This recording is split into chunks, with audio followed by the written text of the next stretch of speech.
ছাত্র জনতার প্রবল আন্দোলনের মুখে গত বছরের ৫ আগস্ট পদত্যাগ করে ভারতে পালিয়ে যান ক্ষমতাচ্যুত প্রধানমন্ত্রী শেখ হাসিনা। তখন থেকে ভারতেই আছেন তিনি। বাংলাদেশ সরকার একাধিকবার তাকে ফেরত চাইলেও ইতিবাচক কোনো সাড়া মেলেনি দেশটির সরকারের পক্ষ থেকে। তবে সরকার না চাইলেও সাধারণ মানুষদের মধ্যে শেখ হাসিনাকে নিয়ে মিশ্র প্রতিক্রিয়া রয়েছে।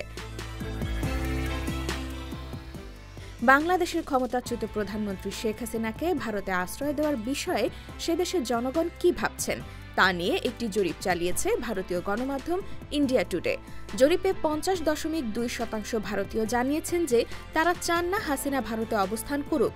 তাদের মত হল তাকে বাংলাদেশে ফেরত পাঠানো হোক কিংবা অন্য কোনো দেশে পাঠিয়ে দেওয়া হোক। মুড অব দ্য নেশন শিরোনামের এই জরিপে হাসিনাকে আশ্রয় দেওয়া নিয়ে ভারত সরকারের সিদ্ধান্তের বিষয়ে জনগণের মতামত জানতে চাওয়া হয়।